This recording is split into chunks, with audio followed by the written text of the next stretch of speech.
Réagir, réagir.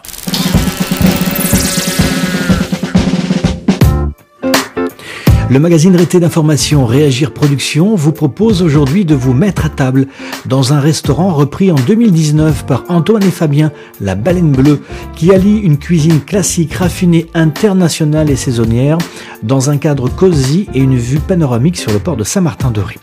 Nous évoquerons avec eux leur cuisine de terre et de mer qui séduit tant les locaux qu'une clientèle de passage. Alors avant de mettre le pied dans le plat, retour sur cette rencontre improbable entre Fabien et Antoine, nos deux Rétés. En fait, elle s'est faite comme beaucoup ici, c'est-à-dire par contact, donc via notamment Denis Chatin, qui est un ami proche de Fabien et moi-même, et puis tous les deux nous cherchions à revenir un petit peu dans l'île. C'est au cours de différentes discussions et puis évidemment d'une opportunité qu'on s'est retrouvés tous les deux à travailler sous le même toit. Donc voilà, donc Fabien en cuisine, moi en salle, et ça s'est fait notamment via Denis Chatin. On s'est retrouvés autour de ce projet. On se connaissait pas du tout avant la Baleine. Moi, je connaissais pas Fabien, il me connaissait pas. Notre contact commun était Denis. Et puis, moi, j'avais une vraie volonté de revenir dans l'île, de reprendre un établissement. Et puis, il se trouvait que la Baleine Bleue était à vendre. Donc, on a sauté sur l'occasion. Et puis, c'est à ce moment-là qu'on s'est rencontrés et qu'on s'est associés. Je suis revenu à l'âge de 31 ans, c'est là que j'ai connu Denis Chatin qui m'a embauché à l'époque où il travaillait encore à la Pergola, donc j'ai fait 2 saisons pour lui, c'est donc là que on s'est liés d'amitié, etc. Après la Pergola, donc j'ai eu un contrat, une proposition à Biarritz, pendant 5 ans j'étais au surfing, une grosse brasserie sur la côte des Basques. Quand la Baleine a été mise en vente, Denis a envoyé Greg à Biarritz, il m'a ramené ici, ils m'ont parlé d'Antoine et ils m'ont expliqué un peu toute l'histoire et moi j'avais vraiment envie de rentrer sur l'île de Ré pour ce genre d'affaires. C'était un coup de cœur entre vous deux professionnels. Ah oui, on a été, si vous voulez, ça a été un peu quand même un coup de bol parce que il aurait pu tomber sur quelqu'un de vraiment antipathique et moi aussi. Et puis en fait pas du tout. On est exactement sur la même longueur d'onde. Ça a matché dès le départ. Dès le départ. Et on a vraiment eu la même vision du business. On communique énormément. On est vraiment très complémentaires. Donc Fabien a plaisir à dire qu'il est à la défense et moi à l'attaque. Et on joue sur le même terrain, dans la même équipe et on a la même vision, les mêmes buts, le même objectif. Donc ça s'est vraiment bien goupillé, on a le même âge, on a un peu les mêmes envies, lui aussi il a beaucoup voyagé, moi aussi, on a une culture aussi un petit peu internationale et le même désir de revenir dans l'île de Ré nous a réunis autour de la Baleine Bleue. Réagir, réagir. Alors effectivement, vous avez racheté cette Baleine Bleue qui avait 30 ans déjà d'implantation ici. Quel choix vous avez fait pour cette cuisine ? Est-ce que vous êtes resté dans la lignée de ce qui se faisait ou est-ce que vous avez apporté vraiment quelque chose de différent, de nouveau ? Comme j'ai travaillé donc au Brésil, j'ai travaillé avec un chef californien, j'ai travaillé avec un chef hollandais, j'ai travaillé avec un chef brésilien, j'ai travaillé dans un restaurant très bien coté aussi dans une ville au Brésil qui faisait de la cuisine asiatique. Donc ça c'est un peu mon côté cuisine du monde. Après j'ai quand même été formé à l'Écaillé sur le port de la Flotte, donc en termes de cuisine traditionnelle, tout ce qui est poisson, crustacés. Mon objectif maintenant, je suis plus seulement chef, je suis chef d'entreprise, donc l'équipe en cuisine, si bien en salle, j'ai plus besoin d'être forcément le meilleur. Ce qui m'intéresse, c'est avoir de bons joueurs pour gagner en fait. Donc là notamment j'ai un Parisien en cuisine là, qui arrive de Paris, qui a fait 2 étoilés. J'ai appris l'année dernière avec mon second, je continue toujours à apprendre, donc on fait... Et donc la structure de la carte, c'est quoi ? J'ai vu sur votre site internet que vous aviez 5 entrées, 5 plats et 5 desserts. Est-ce que c'est quelque chose que vous allez conserver ou est-ce que vous allez agrémenter, augmenter un petit peu les plats ? Alors l'objectif, si vous voulez, de la carte, comme du positionnement du restaurant, c'est de mettre en avant les talents de Fabien qui viennent un peu des 4 coins du monde, tout en travaillant des produits locaux et de saison. Alors hors saison, c'est-à-dire hors période vraiment estivale avec le juillet et août, qui sont vraiment des périodes où il faut qu'on ait une carte fixe pour apporter de la régularité et donc de la qualité. En dehors de ces saisons-là, on peut régulièrement changer la carte. Donc, on va pas faire des cartes à rallonge. Toutes les semaines, en ce moment. Voilà. Et toutes les semaines, vous avez une carte qui évolue, qui change, avec aussi des plats du jour, des menus qui changent tout le temps. Et ça nous permet, nous, de travailler plein de produits tout en restant bien ancré dans la saison et en apportant de la nouveauté à une clientèle qui finalement est assez sédentaire. L'été, on travaille beaucoup avec une clientèle de passage, donc on peut se permettre d'avoir une carte plus fixe qui bouge un peu moins, et puis surtout ça nous permet de travailler avec toute l'affluence qu'on a, parce qu'on travaille quand même moins fort hors saison qu'en haute saison. On l'a un peu moins fait en début d'année, parce qu'on avait besoin de former, d'apprendre à connaître les profils qui étaient en cuisine, etc. Maintenant, sur la deuxième partie d'année, on va dire, j'arrive mieux à faire ce roulement, ce changement de carte par semaine, des plats du jour, des menus. L'année dernière, j'avais plutôt une carte assez fixe. J'avais besoin de me rassurer. Et puis maintenant, je connais mieux l'outil de travail aussi. Donc, Chaque établissement, chaque restaurant a toujours plus ou moins sa spécialité. Est-ce que vous, c'est votre cas? Est-ce que vous avez une spécialité qui est l'identité de votre établissement? Et si oui, quel plat c'est? Pour moi, de mon point de vue en salle, mais Fabien vous le dira mieux que moi, il a deux plats emblématiques, sachant qu'il travaille aussi bien la viande que le poisson, mais là il a été très connu pour son thon tataki, pour son poulpe à la galicienne et pour ses maquis. C'est même lui qui a été un des premiers dans l'île à apporter ce type de cuisine, et il les maîtrise vraiment à la perfection. Après, il sera plus à même de vous dire un peu quels sont les plats emblématiques. On a ce qu'on appelle un peu des plats signatures. Donc ça, c'est des plats qu'on essaie de tout le temps laisser à la carte et tout gravite un petit peu autour.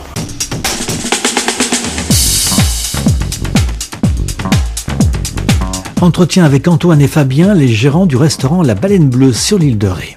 Et puis vous avez également un magnifique aquarium avec à l'intérieur des homards bretons, si je ne m'abuse. Est-ce que ça, c'est vraiment un produit incontournable qu'il faut avoir dans un restaurant tel que le vôtre? ouais. En fait, quand on a repris l'établissement, il existait déjà un vivier qui avait été fait à l'époque par Coutan, qui était assez connu dans le coin, qui maintenant ne travaille plus. Donc on a dû refaire le vivier, on est passé par une autre entreprise, mais ça nous paraissait évident de maintenir ce type de produit. On est quand même sur une île, on est au cœur de Saint-Martin, on fait des homards bleus de Bretagne à coque dure, c'est presque la base et c'est des produits qui sont très demandés. Et Fabien va vous expliquer la façon dont il les cuisine. Il les cuisine simplement, mais avec vraiment une grande maîtrise. Ouais, c'est très apprécié au printemps, à partir d'avril, là, la clientèle anglaise, qui est une très bonne clientèle, les Américains, les Français aussi. Mais c'est vrai que la clientèle anglaise, ils vous les commandent par 3-4. Et à la fin du repas, ils sont capables de vous en recommander un dernier. Mais vous les préparez comment? Alors comment je les prépare? Donc le client, il choisit son homard. Je vais le chercher dans le vivier à l'aide d'une pince. Ensuite, vivant, je le ramène en cuisine. Donc là, c'est pas très drôle. Je lui plante la lame de mon couteau entre les deux yeux pour le fendre dans le sens de la longueur. Donc vivant, donc c'est un animal assez résistant. Donc il faut avoir un bon coup de main pour arriver à pas déchirer la chair, etc. Je le badigeonne de beurre clarifié. Je le sale à la fleur de sel et je lui donne une première cuisson donc sur sa coquille, sur la plancha. Et ensuite, je fais un choc thermique avec de l'eau et une cloche. Donc je mets le homard sous la cloche, je verse de l'eau et je le laisse donc cuire à la fois sur sa coquille et aussi en vapeur, ce qui aromatise un peu donc la cuisson du homard. Et ensuite je finis la cuisson au four avec une sauce au beurre, des petites brunoises de légumes au niveau de la tête. Et ensuite en général on fait une hollandaise ou une hollandaise avec le corail du homard et toujours un assortiment de petits légumes. Très classique à la française, une petite purée ou des pommes duchesse aussi, et en général ça se passe très bien. Alors là on est sur le plat principal et j'ai vu sur votre carte qui est diffusée sur internet, sur votre site internet, qu'il y a un dessert que je trouve assez surprenant. C'est un coulommiers, fruits secs et muscade samos. Ça c'est inhabituel aussi, on ne le trouve pas ce type de préparation ici sur l'île de Ré par exemple. Donc cette recette elle vient de mon second, elle vient d'Adrien, donc il l'a inaugurée au premier de l'an. C'est une recette que j'ai mis dans mes fiches techniques que j'ai gardées pour moi aussi. Et je pense qu'à Paris c'est un peu plus, ça doit se faire un petit peu plus qu'ici, je pense. En fait c'est un produit dans lequel tout le monde se retrouve, qui est assez gourmand et qui quelque part est finalement assez simple à faire parce que c'est un coulommiers monté, un truffé monté, mais qui apporte une vraie gourmandise en fin de repas. Rassurez-moi, c'est pas un coulommiers entier. Non, c'est parce que c'est déjà, Fabien est quand même très généreux dans ses portions, Donc on essaye quand même d'emmener nos clients jusqu'à la fin du repas. C'est un beau dessert en fait qui permet par exemple aux personnes comme moi qui préfèrent finir sur du salé que du sucré de partir sur une belle note. Réagir. Agir. Alors, autre particularité qui est inscrite sur votre carte, on peut l'avoir sur demande, c'est effectivement la carte des allergènes. C'est très intéressant comme information pour les gens qui sont sensibles, hypersensibles. Alors, tout ça s'inscrit en fait aussi un peu dans l'air du temps. Comme on est une jeune équipe, on s'adapte aussi aux nouvelles demandes. Les végétariens, les intolérances au lactose, les différentes allergies. Et nous, notre carte nous permet justement d'accueillir tout le monde. On a aussi des menus enfants. On peut accueillir absolument tout le monde. Ceux qui ont des allergies, des intolérances, ceux qui ne veulent pas manger de viande ni de poisson, on peut tout faire. On le propose déjà à la carte, parce que vous allez avoir toujours une entrée végétarienne, un plat végétarien. Puis après, dans les desserts, on a aussi des desserts sans lactose. Évidemment, on communique énormément avec nos clients, donc il suffit qu'ils nous indiquent une certaine gêne sur tel ou tel produit, et puis Fabien peut adapter selon les besoins la recette, dans la limite du raisonnable évidemment. Pour l'instant on a juste un plat végétarien mais qui change pareil toutes les semaines. Mais si la demande est végane, je transforme le végétarien en végane sans souci. Par exemple, là j'ai un risotto safrané avec des artichauts, des petits pois, une salade d'herbes et une variété de graines torréfiées. Tout simplement, je mets pas de beurre, je mets un petit trait d'huile d'olive. Mes artichauts sont déjà marinés dans l'huile, donc c'est pareil. Donc je vous montre votre risotto sans problème. Fabien développe aussi toute cette partie un petit peu végane et végétarienne avec plus d'aisance l'été, parce que l'été on s'oriente quand même plus facilement sur le froid. Donc là on développe la carte des salades. On a aussi toute une carte de tapas. Alors il y a des tapas qui ne sont pas végétariens ni véganes, mais on en a qui le sont. Donc aussi bien dans les tapas, les entrées, les plats que les desserts, on peut accueillir tout le monde. Quand on mange, il faut boire aussi. Donc là, vous avez une carte de vin qui est sur la sobriété. On est sur des classiques, sur des poncifs. Expliquez-nous pourquoi ce choix restreint aussi. Alors nous, on a fait le choix d'avoir une carte finalement qui est restreinte pour toujours s'adapter en fonction des millésimes. On voulait pas avoir une cave qui déborde sur X années avec des verticales. C'était pas l'objectif. D'abord, on ne savait pas trop comment allait réagir notre clientèle parce qu'on a repris un stock existant. Et puis maintenant qu'on commence à avoir un peu de recul, on voit un peu ce qui nous est demandé, ce qui nous l'est moins, et puis ça nous permet de constamment nous renouveler, d'apporter une nouvelle offre. Bien sûr, il y a des classiques, on sait maintenant ce qu'il faut qu'on laisse à la carte. On voit bien qu'il y a une vraie demande l'été au niveau du rosé, au niveau des vins blancs, et puis l'hiver, c'est un petit peu l'inverse. On est plus sur du vin rouge et du champagne. Donc moi j'ai préféré avoir moins de références, mais des références plus intéressantes, un peu plus gourmandes, et qui peuvent éventuellement laisser la place à d'autres références en fonction des millésimes, plutôt que d'être coincé avec une X caisse de vin dans ma carte et dans mes stocks. Alors, on a Bordeaux, Bourgogne, les classiques, Loire et puis d'autres régions, Vallée du Rhône, je pense aussi. L'île de Ré, j'ai rien vu. Alors justement, écoutez, vous faites bien d'en parler parce que je suis encore allé visiter au déjeuner un jeune couple de vignerons qui s'est installé il y a moins de 4 ans dans l'île et qui ont fait leur première vendange en 2019. Ils viennent de mettre ils mettent en bouteille cette semaine. Ça s'appelle le domaine Arica. Personnellement, j'étais pas encore hyper convaincu sur les vins de l'île de Ré, bien qui est vraiment de belles productions, qui est de beaux métiers, il y avait vraiment de beaux produits.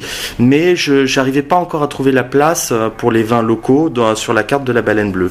Et là, je pense qu'avec le domaine Arica, j'ai trouvé quelque chose de vraiment très élégant et de local.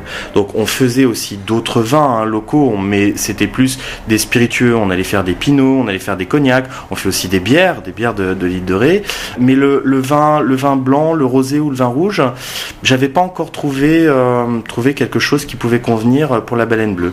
Là, c'est peut-être chose faite. Alors, l'accord des mets et vins, c'est quand même très important, surtout quand on prend du homard. Alors justement, quel type de vin ou quel vin on peut associer au homard ? Mais moi, je dirais qu'il n'y a pas... Il faut jamais se cantonner à une couleur ou à un cépage. C'est avant tout une question de palais, de goût, et après à nous d'accompagner le choix du client, ou en tout cas ses envies, avec ce que l'on peut proposer. C'est sûr qu'il y a certains vins qui vont moins, par exemple avec du poisson. On va pas forcément mettre un vin d'Alsace qui est plutôt des vins qui sont plutôt des vins de dessert par exemple sur un poisson. Mais on peut très bien envisager un rosé qui est très élégant. On a des rosés qui, si vous les dégustez à l'aveugle, vous êtes plutôt sur un vin blanc. Donc il y a toute une gamme. On a cette chance en France d'avoir une culture viticole forte qui nous permet de mettre toutes les couleurs sur tous les plats quasiment.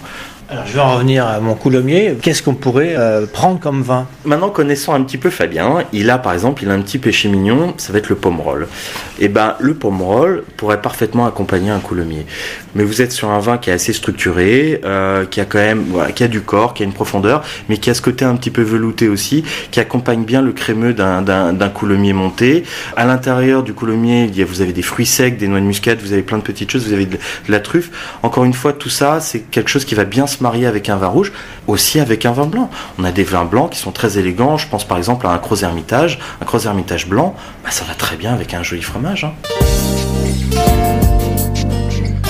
Rappelons que l'abus d'alcool est dangereux pour la santé, mais qu'un bon verre de vin pour agrémenter des mets délicats est source de bonheur. À consommer toujours, bien sûr, avec modération.